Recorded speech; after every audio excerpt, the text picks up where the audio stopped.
Pooja days வரப்போது. So விசேஷ நாள்னா கிளீனிங் ஒர்க் வந்து 2, 3 நாளைக்கு முன்னாடியே ஸ்டார்ட் பண்ணிடுவேன். ஒரே நாள்லலாம் பண்ண முடியாது. ஸோ இந்த மாரி பண்றப்ப நம்மளுக்கு டயர்டும் தெரியாது. ஸோ ஏர்லி மார்னிங் எந்திரிச்சு சமையல் பண்ணிட்டு, அதுக்கப்புறம் கிளீனிங் ஸ்டார்ட் பண்ணலான்னு நெனச்சேன்.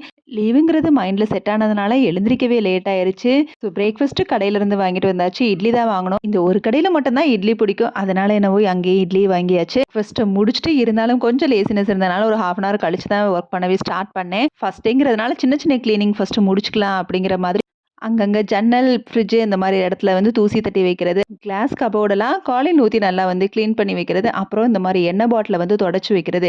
எண்ணெய் ட்ரேல வந்து அடிக்கடி நம்ம இந்த டிஷ்யூ பேப்பர மாத்திட்டோம்னா கொஞ்சம் நீட்டா மெயின்டெயின் ஆகும். டிஷ்யூ பேப்பர மாத்திட்டு, அப்புறம் எண்ணெய் பாட்டில வந்து நம்ம தொடச்சு வச்சுட்டோம் நீட்டா மெயின்டெயின் ஆகும். அதுவும் ஸ்டவ் பக்கத்துல இருந்துச்சு அப்படின்னா, ஆயிலியா ரொம்ப ஆகும். அதனால இப்படி தொடச்சு வைக்கிறப்ப, நம்மளுக்கு அது நீட்டாவே மெயின்டெயின் ஆகும். கிளீனிங் சொல்லி மொத்தமா ஒரே நாள்ல இழுத்து போட்டு செஞ்சு டயர்ட் ஆகாம 4 டேஸ் ரிலாக்ஸ்டா செய்யலாம்.